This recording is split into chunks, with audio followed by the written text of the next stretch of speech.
and welcome to the Great Egg Race. I'm Brian Cant, and for the next 5 weeks I'll be presenting this programme, which is all about solving problems. Now, for the first problem, which was about designing, building and racing an eggmobile, we've been running heats up and down the country to try to find the very best eggmobile like this one. Designed and built for the sole purpose of carrying an egg the furthest possible distance. Now, all the heat winners will be coming to the studio to compete for the Hartman Fibre Trophy, and for the Supreme Champion, there'll be a visit to Toronto, where he'll represent Great Britain against the Canadians and the Americans in the first ever international Great Egg Race. Now, we've also invited 3 teams along to tackle a quite separate problem, and the thing is, they don't know what that problem is yet. But very soon, these working areas will be hives of activity as the ingenuity of these gentlemen is put to the test. Our principal judge for the series is Heinz Wolf, director of the Clinical Research Centre's Bioengineering Division in London, and today's specialist judge is Michael French, Professor of Engineering at Lancaster University.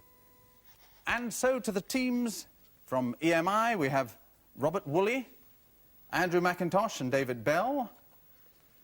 And next, representing the Post Office, Jonathan Backhouse, Eric Whittaker and Alan Bimpson. And the third team are all industrial design students from Leicester Polytechnic, and they're Nick Starling, Martin Allen and Richard Holmes. And they've each brought along the results of the first problem that we set them, which was to design and build their own team eggmobile, and they'll get a chance to race those later on.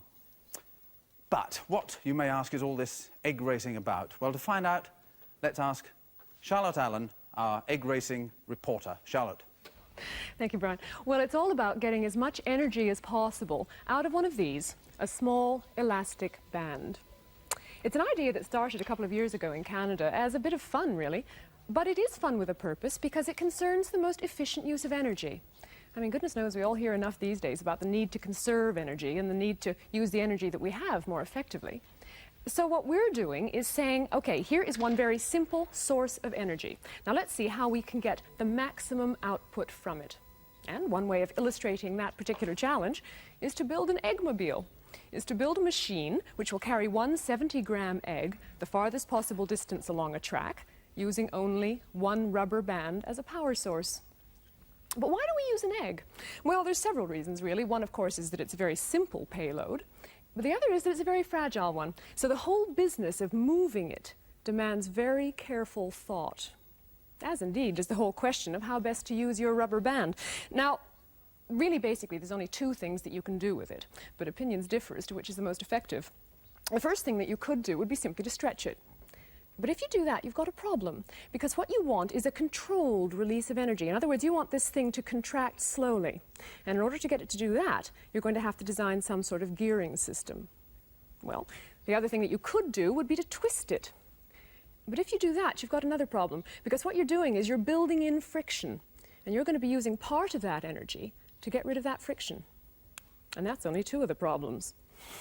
Anyway, that's the challenge that we sent to people all over the country using the BBC local radio stations, and then we took to the road to have a look at some of the ideas that people had come up with. And we were in for quite a few surprises. The first place that we visited was the Radio Birmingham heat.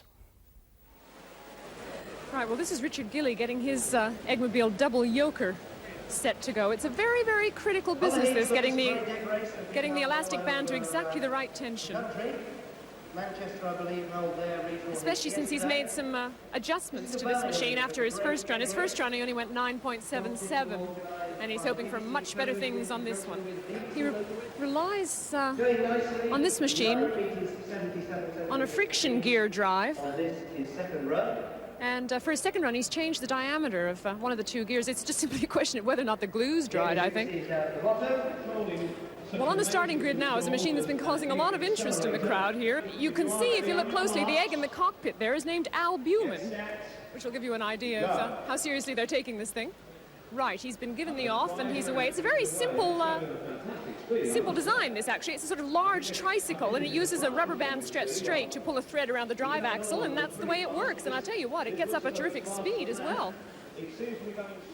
Right, now this is the rolling record. A little bit of incidental information. The actual records involved here are the Brandenburg concertos. I don't know whether that has anything to do with this speed at which it's traveling. Okay, this is the second run for David Turner's Ego. Remember, 77.03 meters is what he did the first time, much to the astonishment of everybody here. Although I don't think it was to the astonishment of David Turner himself. Tell me something, what made you want to enter this competition? I mean, what was there about this idea that sort of grabbed you? Well, when I first read the description of it in the advert that the BBC put out, I sort of suddenly thought, I know how to do that. And being a lecturer in engineering design and being a bit of an inventor, I couldn't resist the temptation to actually interpret that sort of that actual idea into hardware and see if it did work. And of course, I'm very pleased that it's done quite well so far.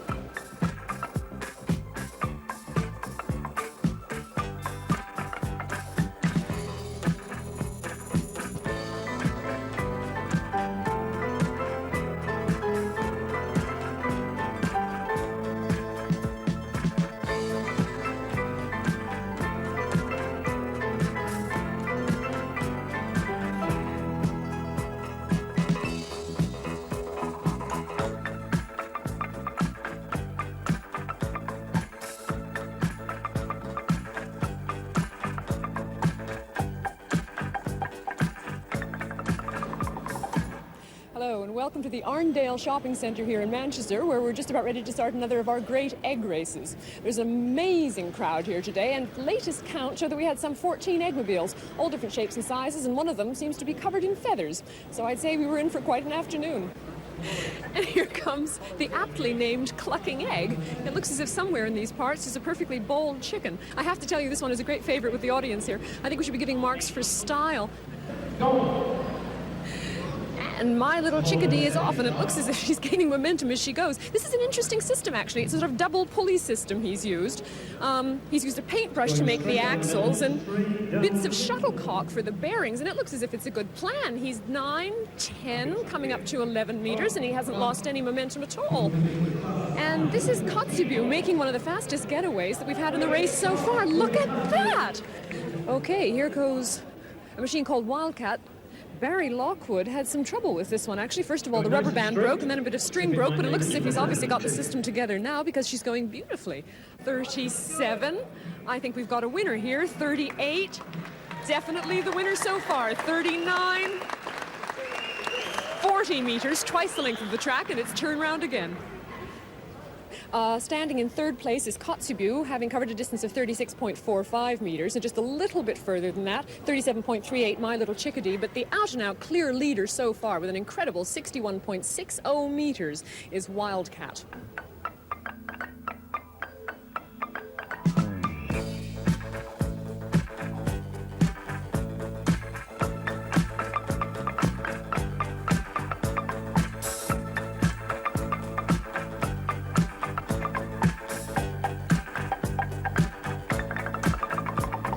David, that is what I call a very jazzy-looking machine. Right. But I'm interested in what was your main design problem? The main design problem was to find a way of turning as larger wheels as I could cope with on a rubber band. And to do that, we had to have a small axle and large wheels and a long stretch range. And that range is just about as far as an elastic band will go.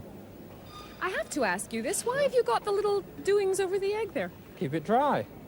Did it work? Well, it hasn't actually rained yet.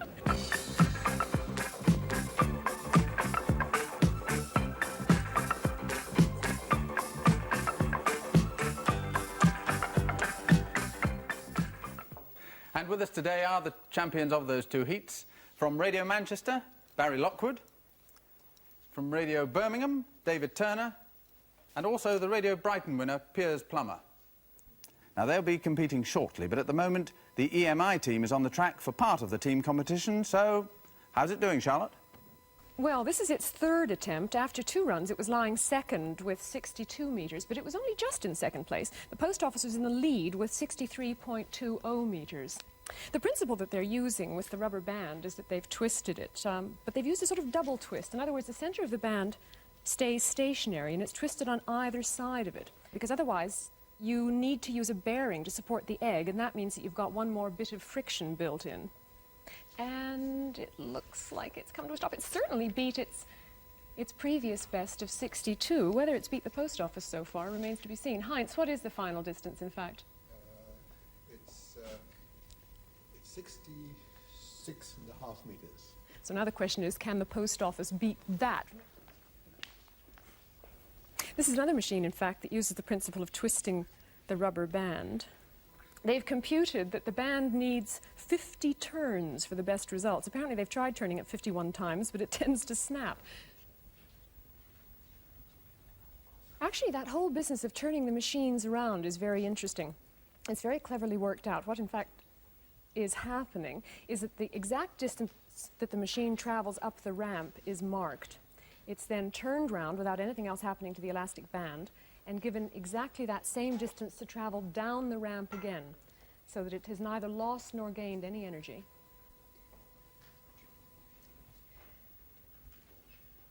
Oh, and that looks like that. Nothing like its previous distance, which, as I said, was 63.20. In fact, it's done what, Heinz? 51.7. 51.7. And now on the line, the machine brought in by the team from Leicester Polytechnic.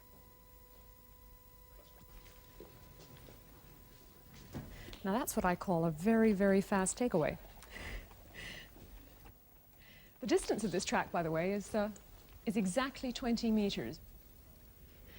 These fellows have used a very interesting device on their machine, actually. It's a sort of rack and pinion device. Basically, the gearing is made out of a little cogwheel, which they've taken out of an old clock. And then the rack part of it is made out of a hacksaw blade, of all things. Apparently the problem was getting a blade which had the right number of teeth per inch in order to fit the cog's teeth. When the band is finished contracting, the blade part of the thing drops out. And when that's happened, of course, the machine can then freewheel for as far a distance as possible. Oh, it looks as if it's going to be a very near thing. It is a very near thing. 63.4. So in fact, that's not a winning distance, but it's nothing to be ashamed of, gentlemen. So let's have a look at the story so far. With a distance of 63.4, Leicester Poly actually managed to overtake the post office at 63.2. But they were both overtaken in the end by EMI with a distance of 66.5 meters. Brian. So with EMI winning the team competition, we'll leave egg racing for now. Now these days, we're all surrounded by complicated technology. The cars we drive, the televisions we watch, the telephones we use as a matter of course. All things which other people have made for us, but they've usually had computers, expensive machinery, or well-equipped laboratories to work with. So you might think that ingenuity demands such sophisticated equipment. But does it? Now, each week, we're going to pose a particular problem to our three teams and ask each of them to come up with their own solution to it, using only very simple, everyday things. Now, this is where the EMI team will be working. It's a bit like a kitchen, as you can see, and all the working areas are identical, by the way, and they all have the same bits and pieces. For instance, there's a sink with running water, there's a two-burner gas unit, kettle, saucepans. Over here, some flat surfaces to work on. Here's a bench, basic toolkit. All things that anyone might find around the house. And lots and lots of other useful things as well. But this is the moment. Gentlemen, you may open that, and so may the other teams as well, because in there is the problem that you have to solve, and I will ask Heinz Wolf to tell us about it. Our problem this week is one of precision weighing. There are three objects: a very light one, a feather, a medium-sized one, an egg, and a rather heavy one, which is a brick. Now, of course, amongst all the kitchen utensils which have been provided, there are no balances. And the only weight of any accuracy, the only standard of reference which the teams will have, will be this 50-gram weight here. So the problem will be to encompass these three objects, which have a ratio of weights of about 10,000 to 1, and to devise means of getting the most accurate possible weight for each of them. And it will be very largely on the accuracy on which the marks will be determined. Yeah. So, an immediate reaction, David? Well, I've got to find some kind of property which is weight dependent, like balancing moment or well, that's a displacement. good start. I thought you'd say, can we leave? We've locked the doors. Well, good luck. Thank you. What about you, post office gentlemen? May I ask, sorry to disturb, oh, you're doing figures already. Yes, right. yes, yes. But do you normally work together? No. You don't? No. So have you chosen a leader, or are you just sort of hoping that your brains will combine? Still brainstorming at the moment. Cool ideas. You can always make a cup of tea if you get fed up. That's right. Thank you. Good luck to you. Thank you. And, oh, activity over here. Yes, well, you've had a little longer to think about it. Have you, well, you better whisper, actually, because people could hear and get a clue. Have you any Well, we might idea at the moment? We've got some Some idea. how we're going to approach it. Basically, how you're going to approach it. Yeah. Good. All right, I'll leave it at that. You have 2¼ hours from the moment we started. Good luck. Water, Dick. Calibration of water. Well, there's a counterbalance. You do it with cotton, but the point is... All right. Well, that's the... Can you think of a more... I mean, we haven't had any life agents, have we? Yeah, we have actually. We've got razor blades. Yeah, so how do you find the point? Good O-level physics. It is. Do you remember? It's just how the O-level practice. Yeah, but look. We obviously can't talk in whispers, but you must be rather careful not to drop any clues. First thing, which is fairly important, is to let us know how you're going to judge this. Well, on this particular problem, it's relatively easy to have an objective judgment because we can tell how accurately they get the weights. We weighed all the objects beforehand. Yes. And we've calculated a scale along which we will lots of marks. The greater the error, the fewer marks. And you're marking out of how many? Well, we're marking out of 100. There'll be 80 marks for the accuracy of measurement, and we're reserving 20 for elegance so that we can reward clever ideas. Supposing someone literally gave up and said, help, help. Is there any way of helping them? Well, if things become too difficult, we have a thing called a penalty box. And down there, we've got a number of objects which, if they're drawn upon, will make the thing really rather easier. But in exchange for getting something from the penalty box, like bags of flowers or weights or long rulers, they will obviously lose the marks. For me, the real attraction of this, apart from being fun both to do and fun to watch, I think, is that there's really an act of creation going on. It's nothing which you can practice before. You can actually demonstrate people thinking and doing. And even though the problems in themselves have to be, relatively speaking, trivial, because there's a time limit, nevertheless, originality will have to be shown. And it is this originality, whilst it is happening, which makes me excited about this kind of program. Difficult. Because the more these things, if you have your fulcrum up here, it's not very accurate as a... Unless you literally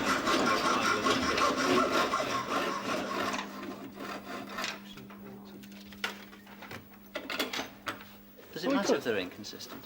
Hang on. What are we going to do first? Think about what we can do. First of all, we want a substandard weight. Yes. The big one wants to be about 200 grams. So that's now balanced.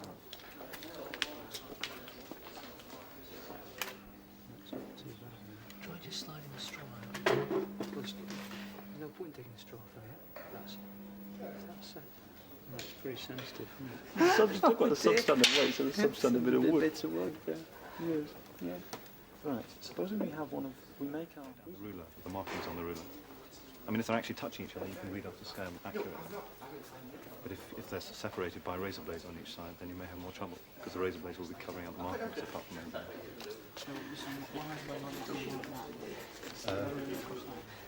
No, wrong.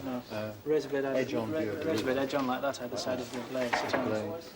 Well, the teams are now 20 minutes into the problem, so let's go back to Charlotte now and see how mobile the mobiles are. Well, on the track at the moment is Barry Lockwood's machine. Remember him from Radio Manchester? Well, he seemed to be going incredibly well. So while he's doing all that, I thought it might be an idea to have a look at the scoring so far. As you can see, we're in the middle of our second run, but look what Barry did in his first heat, 106.8 meters. And it looks at the moment as if he's set for the rest of the day.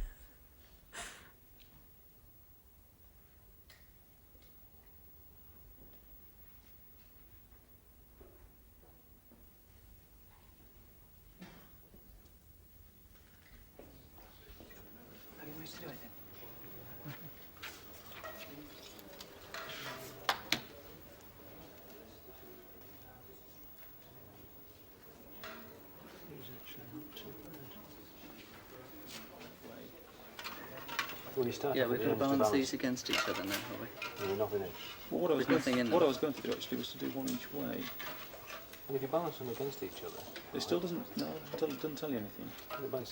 If you know one's twice as heavy as the other, yeah, but if you then measure from the inside how much nearer you've got to measure it, ignoring the middle, it doesn't tell you anything. yes, it does, because if you move it, if you have to move that a foot in, then you have to move that a foot in to make it equal.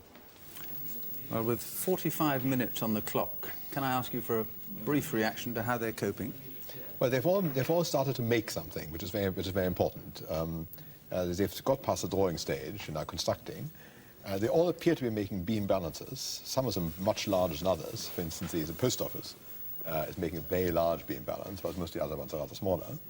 The people from Leicester have got a rather interesting scheme of sliding their 50-gram weight between the bent limbs of a clothes hanger, so they have an adjustable weight and they have an adjustable leverage.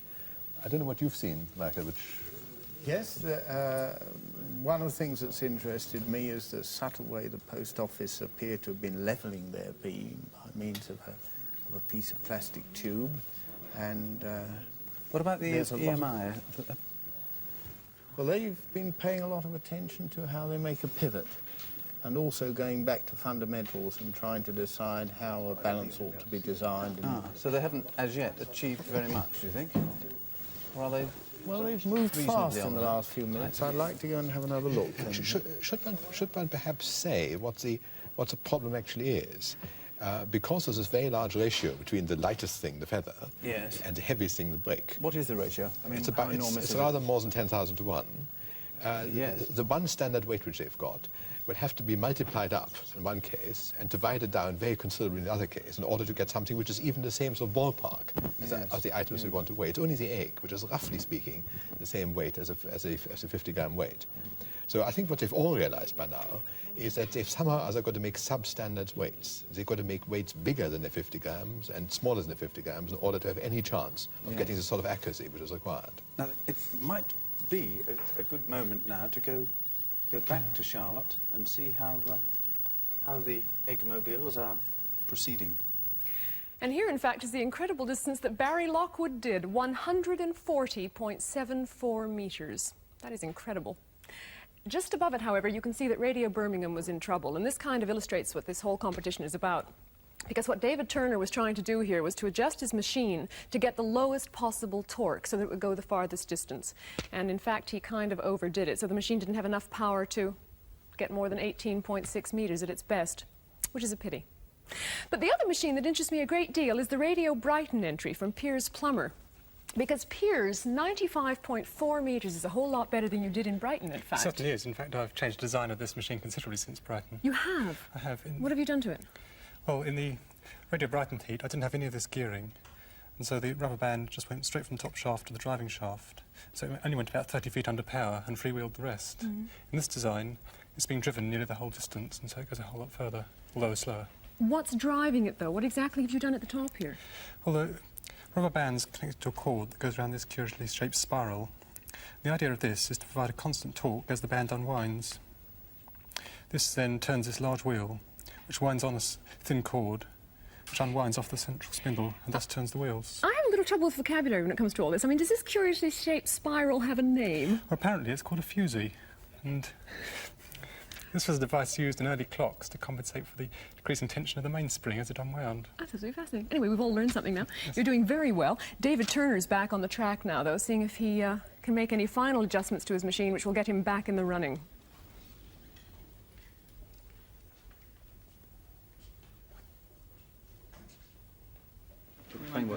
I can see that your arguing rate is going up steadily.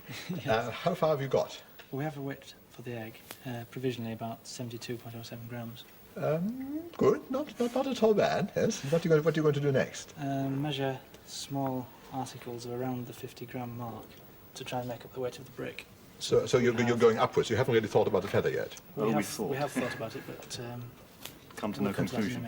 Can I just have a look at the pivot system on your balance? Yeah. Because it seems to be very simple and looks like very effective. Can you just tell me what you've done? Drill a hole through the centre of the ruler at its centre of mass, approximately, so that with no weights on it, it balances. Yeah. And you used a bit of thread? I've used a piece of thread, yeah. So you haven't fallen prey to the craze for knife edges? For knife edges? We started with that when we changed our minds. Well, carry on. You seem to have an impressively large balance here. It's one of the biggest balances I've seen, but it's still with your post office connections, no doubt. Your balances are part of your... how far have you got? Well, we've got some results for the egg. Yes, can you... I won't write it down. We've got some results for the egg. John is in the middle of mathematics for the egg. All right, yes. We're doing a sort of first order approximation for the weight of the feather, so that we can get some idea of the intermediate weight that we would like to use and generate from this 50-gram weight. Now, can we look at your pivot? Because the pivots are really part of the secret of these balances. How have you suspended your beam? It's suspended, the needle goes right through the wood, and then it's suspended on cotton down each side. Yes. Parallel. So it's almost no friction. In fact, you've got to... we trust there's no friction. And then the pans are on knife edges, effectively, on the which in your case are razor blades. Razor blades, yes. Yes. And you have had no blood has flown yet? No, not yet. No. You seem to have a dangerously dangling egg. Yeah, I think you have a catchment device. Yeah. Is the egg something which you've now more or less done? Because you've only got about an hour left. We're within half a gram over weights. This is our sixth attempt. How do you mean you're within half a gram? You mean half a gram of reproducibility? All the calculations. We're just trying to take the average of about 6 readings, and they all come within about half a gram at the moment. So you've got a statistical approach. That's right. Yeah, just the best to allow about 6 readings. Yes. Yeah. Remember, half a gram out of 70 is not all that much better than 1%. You'll have to do a bit better than that to get full marks. Yeah. How about the brick? Because that's really a different sort of thing altogether, isn't it? Well, we thought we might use a kilogram bag of sugar to start off with, because not that it's too accurate, but there again, the accuracy of 1% in the weight of the brick will only be a few grams. Well, and you're trusting in the Trader's Description Act? No. Well, not really. But it gives us an idea of the weight we're trying to work with. At the moment, we've got no idea. Ruler. Have you got ruler? Yeah. So that's... What have we got here? Well, 180. 180, 50. Right. Well, there we're seeing the Leicester Poly team. What have you put in there that would be particularly useful in this problem? Well, there are all kinds of things that they can subdivide into bits which are about equal weight. I mean, they can use dried peas, or they can use links of a chain, or pins, as we've mentioned, or aluminium foil. They've also got one thing which I haven't seen anyone use yet, is a bottle. With bottles, if you've got a bottle with a thin neck, you can very accurately replicate a quantity of water with that. So yes, that would be useful, say, to get to a much heavier weight from a lighter one. Now, something which surprises me that nobody's yet attempted is this way. If I was doing this, I would use a balance a different way. Everything we've seen so far uses a beam balance like this. You hang weights from both arms, and you measure distances on either side to compensate for the fact that the weights are not equal. This means that your accuracy is ultimately dependent on the distances which you can measure, how accurately you can measure distances. Another way of doing it would be to hang your unknown object on this side here, balance it as accurate as you can with anything, water, bits of rice or something of this kind, and then take your unknown weight away and put known weights on the same side until the balance again balances. And you don't have to move anything. Now, if you do that, then the lengths of the beam become immaterial. If, for instance, where you were going to express your weight of your feather in terms of grains of rice or something of this kind, and you've previously determined how many grains of rice weigh 50 grams, which is rather tedious business, but I mean something which you could do. Yes. You would merely then substitute grains of rice for the feather on the same side as the balance. If you did that, then the ratio of the arms of the balance, having balance of some arbitrary amount, wouldn't matter, because you would now know that one feather was equal to 27 grains of rice, and that if each grain of rice weighed 4 milligrams for argument's sake, and whatever 4 times 27 is, 108, would be the weight of the feather.